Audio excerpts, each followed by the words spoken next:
Police officers of Reddit, who's the smartest criminal you've ever encountered? Probably someone who committed a crime I never solved. With that being said, I had a guy use a sledgehammer to smash his way through a wall at a Best Buy and steal a bunch of phones and cameras. He was smart enough to wear gloves and a face mask and not touch anything he didn't have to. Alarms didn't go off until he exited out the back door, which the alarm company gets after a minute or two and takes them like 3/4 minutes to call into us, giving him a good 5-minute head start. So he was probably a few miles away before we got dispatched to it. He clearly scoped out the area before doing his deed too. Smart dude. A guy, let's call him Dave, I worked with told this story. He was working at a Mercedes dealership. He was sitting at his desk when this well-dressed gentleman comes in and asks if he could test drive a specific car that was parked out front. It was also a busy day. Usually they are allowed to let people test drive by themselves after they have taken some form of a deposit or something. Maybe the official ID or something. Not really relevant. So Dave gives out the keys. The guy goes on his test drive and comes back a reasonable amount of time later. He walks in and hands off the key, gets his deposit / whatever back. This was about closing time, even possibly on a Friday. Everything is in order. Fast forward to the next business day. Dave's boss walks in and realizes that one of the Mercedes out front is gone.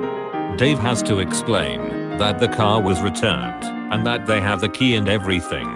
Turns out the criminal didn't test drive. He drove somewhere to create a replica of the key and gave that replica back to the desk. He kept the real key. That smart son of a bitch. Most of them are really stupid, so this guy isn't a criminal mastermind, but here goes.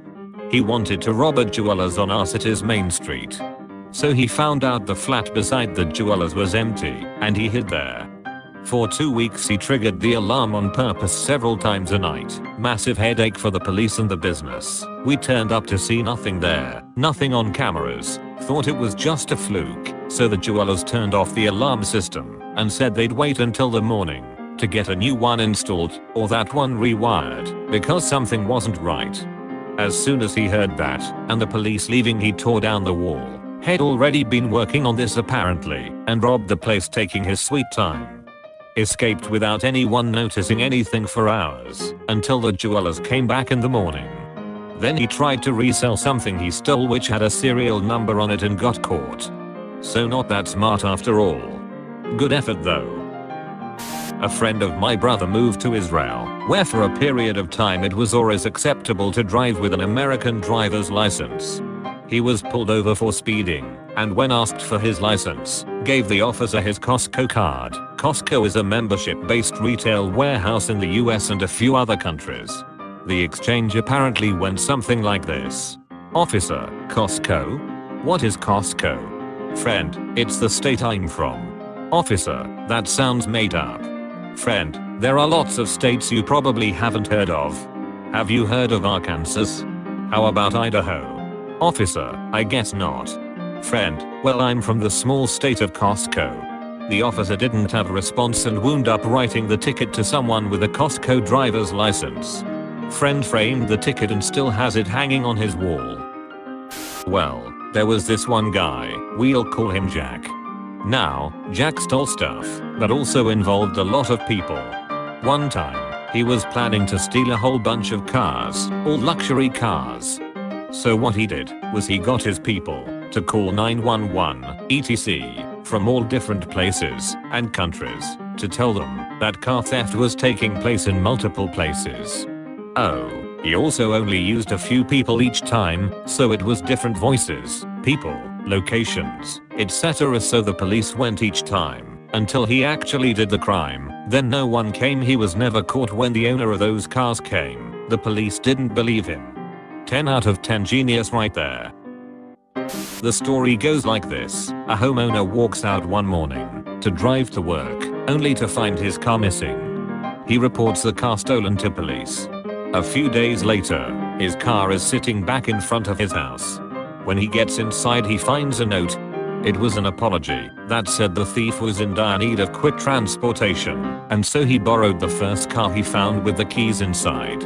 The writer noticed the sticker on the car for the local sports team, and just so there were no hard feelings, he left 4 tickets to an upcoming game in the glove box for the homeowner and his family. So the homeowner and his family attend the game, but when they return home they find the house has been ransacked, and all items of value are gone. There's a small tourist town where I grew up that is divided in half by a big river. The only way between the 2 sides is over a long bridge, unless you go all the way around another mountain pass. These guys called in, like, 2 to 3 bomb threats to a posh hotel on one side of the bridge. I think they even left some dummy packages. All the police went across the bridge to do crowd control, etc. The guys then called in a bomb threat on the bridge and started robbing stuff on the other side. The police couldn't be positive the bomb threat was real or not, and hesitated long enough to give the thieves a head start. Working in a home improvement store when younger, this guy came in, went to the snowblowers, took one and went to the return desk. Said he wanted to return it, but had no receipt. They told him you need a receipt, so he says, "Okay, I'll be back," and wheels it off to his car through the front door. He did this a few times apparently. Couple places even helped him load it back into his car. Obligatory not a cop, but close on 20 years ago now, a guy on Australia's Gold Coast got away with a bank robbery in broad daylight. He cased the bank for a while and discovered a pattern of the bank manager arriving about 30 minutes before anyone else each morning, where he would leave the front doors unlocked so staff could help themselves in without a key, or needing to wait for the boss to come and let them in. One morning the crook dressed himself up for a busy day of office work and waited for the bank manager to arrive. As the manager was unlocking the doors, he made his move, entering the building and threatening the manager with a gun. He got all the details he'd need to access the vault and so forth, and then tied the manager up and stuffed him in his office. When the staff arrived, he told them that the manager had called in sick and that regional office had sent him in to do the open shop thing, and no one batted an eyelid. This bank had a small walk-in vault that normally only held about 50k on any given day, but old mate had timed his robbery for the morning after business banking day, when all the local small businesses would make their end of week deposits, and reportedly got a score of close to 250k. Once the vault was open, he pulled his gun out and invited all the staff to enter the vault and locked them in. By this stage the bank was due to be open, so when he went to leave there were a number of customers waiting to get inside to do their banking. He told them all that there had been an issue with the computers, and that the tech team had estimated it would take about 30 minutes before the issue would be resolved, and that they couldn't open until then. Then he got into his car and drove straight to the airport and flew to Hong Kong and then disappeared. To my knowledge, the cops never caught him and never managed to find the money. They knew he'd have had to leave most of it in Australia somewhere, because you can only take 10k odd in cash and any currency out of the country before customs pulls you into their interview rooms. So the assumption was that he had to have an accomplice here who would funnel the money to him slowly over time. A French thief who spent 10 years in prison became a comedian when he got out. One of his stories: finds a building, goes in, chooses a floor, and transforms the exit door into an extra apartment. Puts the apartment number, fake lock, welcome rug, etc. Puts an iPhone for sale.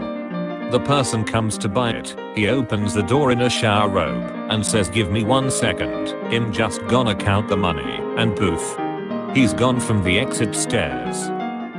This was in the late 90s to early 2000s. A guy in my dorm came to school solely to deal drugs. He took out student loans, registered for a bunch of 300-person freshman survey courses where he would never be missed, then literally never went to class. All he did was go to raves and concerts and keggers and sell party drugs. After the first semester, he was suspended. He wrote the usual "I was young and dumb and in over my head" sob story and got put on probation for a semester. So he had a repeat of the fall. At the end of the year, he was kicked out and didn't care. He made something on the order of $150,000 in return for about $8,000 in student loans to cover a year of housing and tuition. So far as I know, he was never caught. It may have been a short-sighted maneuver in the long run, but in the short run it seemed fairly genius to effectively use federal loans to start your drug business.